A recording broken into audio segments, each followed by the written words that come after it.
ഹിജാബ് വിവാദത്തിൽ പ്രീണനവുമായി വിദ്യാഭ്യാസ മന്ത്രി വി ശിവൻകുട്ടി. സ്കൂൾ അധികൃതരുടെ ഭാഗത്തു നിന്നുണ്ടായത് ഗുരുതര വീഴ്ച.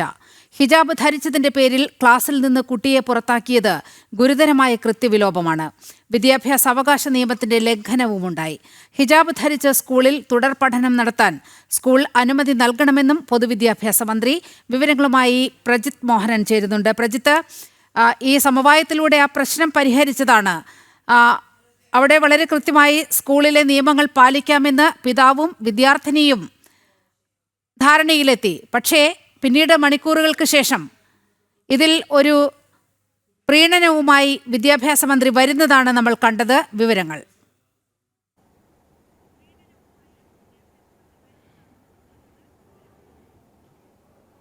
ഈ ജെൻഡർ ന്യൂട്രൽ യൂണിഫോമൊക്കെ സ്കൂളുകളിൽ നടപ്പിലാക്കുമെന്നൊക്കെ പറഞ്ഞിരുന്നൊരു സർക്കാരാണ്. അതിനുശേഷം ഇത്തരമൊരു വിവാദമുണ്ടാകുമ്പോൾ അതിനെ ഏത് രീതിയിലാണ് വിദ്യാഭ്യാസ മന്ത്രി സമീപിച്ചത് എന്നുള്ളതാണ് ഇതിൽ ഏറ്റവും ഖേദകരമായ കാരണം.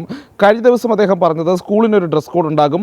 ഈ ഡ്രസ് കോഡ് ഉണ്ടാകുന്ന സമയത്ത് അതിന് മുകളിൽ മറ്റ് വസ്ത്രങ്ങളൊക്കെ വരുന്ന സമയത്ത് അത് അധ്യാപകർക്കും മറ്റു കുട്ടികൾക്കുമൊക്കെ ചില പ്രശ്നങ്ങൾ ഉണ്ടാകാനുള്ള സാധ്യതകളുണ്ട്. എങ്കിലും സ്കൂൾ അധികൃതർ കുറച്ചുകൂടി കാര്യഗൗരവത്തോടെ ഈ വിഷയം പരിഗണിക്കണമായിരുന്നു എന്നൊക്കെ അദ്ദേഹം പറഞ്ഞിരുന്നു. അങ്ങനെ ഡ്രസ് കോഡിനെ അനുകൂലിക്കുന്ന ഒരു സമീപനമാണ് കഴിഞ്ഞ ദിവസം വിദ്യാഭ്യാസ മന്ത്രി വി ശിവൻകുട്ടി സ്വീകരിച്ചത് എന്നുള്ളത് നമ്മൾ ഓർക്കണം. അതിന് പിന്നാലെ ഇന്ന് ഈ ഒരു സമുദായങ്ങൾക്കിടയിലേക്ക് ഒരു സ്പർദ്ധ ഉണ്ടാകുന്ന ഒരു സാഹചര്യമൊക്കെ ഒഴിവാക്കാൻ അവിടെ പ്രാദേശികമായി പലരും ഇടപെട്ട് ഈ സ്കൂൾ അധികൃതരും കുട്ടിയുടെ രക്ഷകർത്താക്കൾക്കുമൊക്കെ ചർച്ച നടത്തി വിവാദം അവിടെ അവസാനിപ്പിച്ചത് ഒരു സമന്വയത്തിൻ്റെ പാതയിലേക്ക് പോയതുമാണ്. അതിന് പിന്നാലെയാണ് സംസ്ഥാന വിദ്യാഭ്യാസ മന്ത്രിയുടെ ഒരു ഫേസ്ബുക്ക് പോസ്റ്റ് വരുന്നത് എന്നുള്ളതാണ് ഏറ്റവും കൗതുകകരമായ കാര്യം.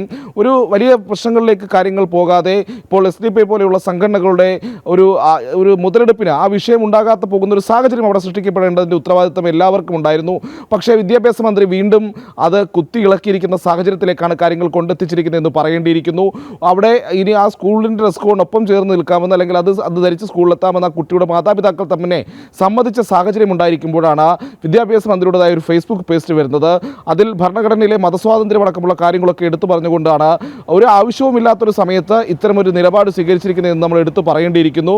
അപ്പോൾ വിദ്യാഭ്യാസ മന്ത്രി ഏത് സാഹചര്യത്തിലാണ് ഇത്തരമൊരു സമീപനത്തിലേക്ക് പോയതെന്നുള്ളത് അദ്ദേഹം വ്യക്തമാക്കണം. കാരണം SDP അടക്കമുള്ള സംഘടനകളാണ്, തീവ്ര നിലപാടുകാരാണ്. ഈ ഹിജാബ് വിഷയം ഇത്രയധികം കത്തിക്കാനും അത് സ്കൂളിൽ ആ കുട്ടികൾക്ക് ഉറപ്പായും സ്കൂളിലെ കുട്ടികൾ ധരിക്കണമെന്നുള്ളൊരു നിലപാടൊക്കെ സ്വീകരിക്കുകയും സ്കൂളിനെതിരെ വലിയ രീതിയിലുള്ള വർഗീയ പ്രചാരണമൊക്കെ നടത്തിയത്. അപ്പോൾ അതേ സംഘടനകൾ ആവശ്യപ്പെടുന്ന കാര്യം പ്രത്യേകിച്ച് ആ കുട്ടികളുടെ മാതാപിതാക്കളൊക്കെ ആ ആവശ്യത്തിൽ നിന്ന് പിന്നോട്ട് പോയ സാഹചര്യം ഉണ്ടായിരിക്കുന്നു. അവിടെ ഒരു സമന്വയം ഉണ്ടായിരിക്കുന്നു. അപ്പോൾ ഇത്തരം തീവ്ര സംഘടനകൾ ആഗ്രഹിക്കുന്ന രീതിയിലേക്ക് വീണ്ടും ഈ ചർച്ചകൾ കൊണ്ടെത്തിക്കുകയാണ് സംസ്ഥാനത്തെ വിദ്യാഭ്യാസ മന്ത്രി എന്നുള്ളതാണ് നീലിമ ഈ വിഷയത്തിൽ ഏറ്റവും ഖേദകരമായിട്ടുള്ള ഒരു കാര്യം. നീലിമ. പ്രജിത്ത്, അതുപോലെ തന്നെ ഈ വിദ്യാഭ്യാസ മന്ത്രിയുടെ ഈ നിലപാട് യഥാർത്ഥത്തിൽ സ്കൂൾ അധികൃതരെ വല്ലാത്ത രീതിയിൽ അങ്കലാപ്പിലാക്കിയിട്ടുണ്ട്. അവരുടെ ഒരു പ്രതികരണം വന്നിട്ടുണ്ട്. ഈ ആശയക്കുഴപ്പം സൃഷ്ടിക്കുന്നതാണ് വിദ്യാഭ്യാസ മന്ത്രിയുടെ ഈ പ്രസ്താവന. മാത്രവുമല്ല, സ്കൂളിനെതിരെ നടപടികൾ വിദ്യാഭ്യാസ വകുപ്പ് അവരുടെ അഫിലിയേഷൻ പുതുക്കുന്നതുമായി ഒക്കെ ബന്ധപ്പെട്ട് ആ ഫയൽ മടക്കി വിളിക്കുന്ന ഒരു സാഹചര്യമൊക്കെ ഉണ്ടായി. അപ്പോൾ ഈ സ്കൂളിനെതിരെ നടപടിയെടുക്കാൻ വിദ്യാഭ്യാസ വകുപ്പ് മന്ത്രി വി ശിവൻകുട്ടി ഒരുങ്ങുന്നു എന്നതിൻ്റെ ഒരു സൂചനയായാണ് ആ സ്കൂൾ അധികൃതർ ഈ വിഷയത്തെ കാണുന്നത്. അവിടെ വലിയ അങ്കലാപ്പാണ് അവിടെ സൃഷ്ടിച്ചിരിക്കുന്നത്. ഇത് ഈ വിദ്യാഭ്യാസ മന്ത്രിയുടെ ഭാഗത്തു നിന്നും ഉണ്ടാകേണ്ടിയിരുന്ന ഒരു സമീപനമാണോ?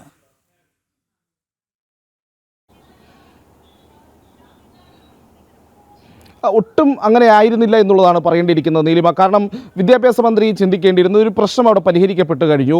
വീണ്ടും ഒരു സ്പർദ്ധയുണ്ടാകുന്ന ഒരു സാഹചര്യം അല്ലെങ്കിൽ ചില SDP പോലെയുള്ള മതമൗലികവാദ സംഘടനകൾ അവർ ആഗ്രഹിക്കുന്ന രീതിയിലേക്ക് വീണ്ടും ചർച്ചകൾ ഉയർന്നു വരുന്നൊരു സാഹചര്യം ഒഴിവാക്കേണ്ടതിൻ്റെ ഉത്തരവാദിത്തം സംസ്ഥാനത്തെ ഒരു മന്ത്രി എന്ന നിലയിൽ, ഭരണഘടന തൊട്ട് സത്യപ്രതിജ്ഞ ചെയ്ത് അധികാരത്തിലേറിയ ഒരു മന്ത്രി എന്ന നിലയിൽ വിദ്യാഭ്യാസ മന്ത്രി വി ശിവൻകുട്ടിക്കുണ്ടായിരുന്നു. പക്ഷേ അദ്ദേഹം വീണ്ടും അത്തരമൊരു ചർച്ചയ്ക്ക്, വീണ്ടും അത്തരമൊരു ആശയക്കുഴപ്പത്തിന്, ആശങ്കകൾക്ക് അല്ലെങ്കിൽ അങ്ങനെയുള്ള ചില മുതലെടുപ്പുകൾക്കൊക്കെ വളമിടുന്ന രീതിയിലേക്ക് കാര്യങ്ങൾ കൊണ്ടെത്തിച്ചു എന്നുള്ളതാണ്.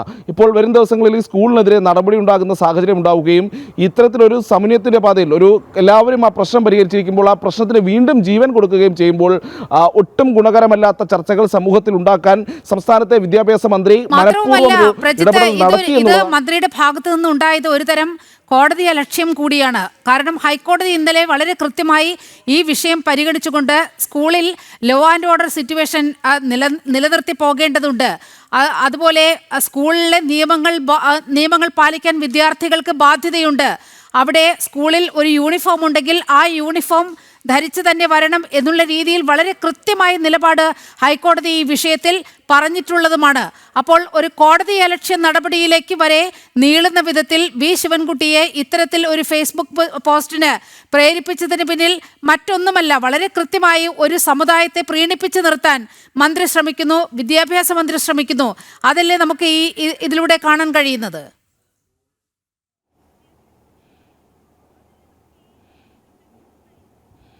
അങ്ങനെ തന്നെ പറയേണ്ടി വരുന്നു. കാരണം ഈ പ്രജിത്ത് ഒരു നിമിഷം തുടരുക. ഇപ്പോൾ സ്കൂൾ അഭിഭാഷകയുടെ വാക്കുകൾ നമുക്കൊന്ന് കേട്ടതിന് ശേഷം തിരികെ വരാം. അത് സ്കൂൾ മാനേജ്മെന്റിനോട് ചോദിച്ചും ഉന്നത അധികാരികളോട് ചോദിച്ചും മാത്രമേ സ്കൂളിനൊരു തീരുമാനം എടുക്കാൻ കഴിയുകയുള്ളൂ. സോ ഒബ്വിയസ്ലി ഹൈക്കോടതി ഗ്രാന്റ് ചെയ്ത ഒരു ഓർഡർ നിലവിലിരിക്കെ സർക്കാർ മറ്റൊരു സ്റ്റാൻഡുമായി വരുന്നത് എന്തിനാണെന്നുള്ളത് they have to explain it before the court എന്നുള്ളതാണ് ഞാൻ വിചാരിക്കുന്നത്. സോ മേ ബി മാനേജ്മെന്റ് തന്നെ ഇത്തരം കാര്യങ്ങൾ തീരുമാനമെടുക്കും.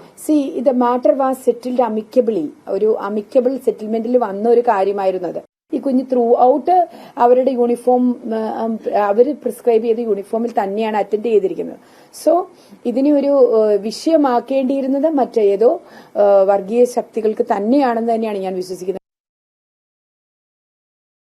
പ്രജിത്തിലേക്ക് ഒരിക്കൽ കൂടി. പ്രജിത്ത്, ഇപ്പോൾ സ്കൂൾ അഭിഭാഷകയുടെ വാക്കുകളാണ് നമ്മൾ കേട്ടത്. നേരത്തെ നമ്മൾ പറഞ്ഞ ആ സംഗതി കോടതി കൃത്യമായൊരു നിലപാട് മുന്നോട്ട് വെച്ചിട്ടുണ്ട്. സ്കൂൾ ഇന്ന് തന്നെ തുറന്ന് പ്രവർത്തിക്കണം എന്ന രീതിയിലാണ് ഇന്നലെ ഹൈക്കോടതിയുടെ ഭാഗത്തു നിന്നും ഉത്തരവ് വന്നത്.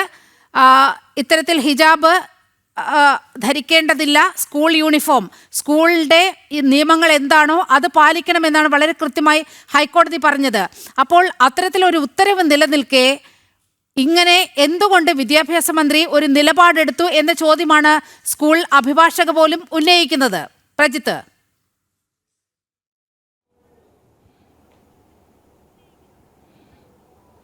രമ്യതയിൽ അവസാനിപ്പിച്ചൊരു വിഷയം അത് ആളിക്കത്തിക്കുകയാണ് വിദ്യാഭ്യാസ മന്ത്രി ചെയ്തിരിക്കുന്നത് എന്നുള്ളതാണ് അവർ ചൂണ്ടിക്കാട്ടുന്നത്. പ്രത്യേകിച്ച് കോടതിയുടെ വിധിയിരിക്കുന്ന സാഹചര്യത്തിൽ ഇതൊരു കോടതിയലക്ഷ്യ നടപടിയിലേക്ക് കാര്യങ്ങൾ പോകുമെന്നുള്ള കൃത്യമായ ബോധ്യമുണ്ടായിട്ട് കൂടി വിദ്യാഭ്യാസ മന്ത്രി അടക്കമുള്ളവർ ശ്രമം നടത്തുന്നത് കൃത്യമായ ഒരു പ്രീണന നയമാണ്, അല്ലെങ്കിൽ കൃത്യമായ ഒരു വർഗീയ പ്രീണനമാണ് എന്നുള്ളത് നമ്മൾ എടുത്തു പറയേണ്ടിയിരിക്കുന്നു.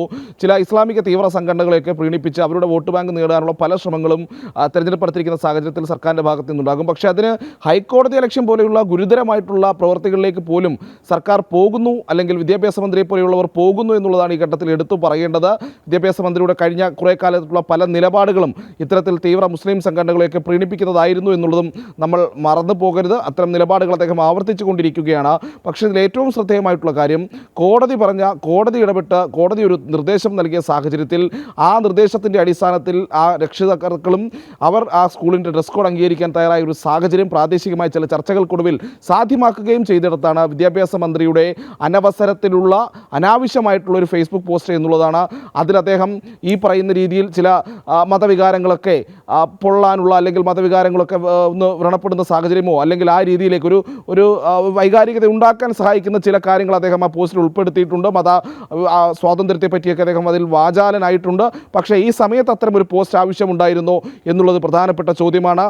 ഒരു സെറ്റിൽമെൻ്റ് ആയ വിഷയം, രമ്യതയിൽ പരിഹരിച്ചൊരു വിഷയം, ഒരു പ്രശ്നങ്ങളിലേക്ക്, ഒരു സാമുദായിക സംഘർഷം ഉണ്ടാക്കുന്ന സാഹചര്യത്തിലേക്ക് കാര്യങ്ങൾ പോകാതെ അവസാനിച്ചൊരു വിഷയത്തിലാണ് സംസ്ഥാനത്തെ വിദ്യാഭ്യാസ മന്ത്രി ആവശ്യമില്ലാതെ തീ കോരിയിട്ട് അതിനെ വീണ്ടും കത്തിക്കുന്ന സാഹചര്യത്തിലേക്ക് കാര്യങ്ങൾ കൊണ്ടുപോകുന്നത്. വലിയ വിവാദത്തിലേക്ക് പോകുന്നത് വർഗീയ പ്രീണനം മാത്രമല്ല, കോടതി അലക്ഷ്യം കൂടിയാണ് വിദ്യാഭ്യാസ മന്ത്രി ഈ വിഷയത്തിൽ കൈക്കൊണ്ടിട്ടുള്ളത് എന്നാണ് ഈ ഘട്ടത്തിൽ ഉരുത്തിരിയുന്ന നിഗമനം.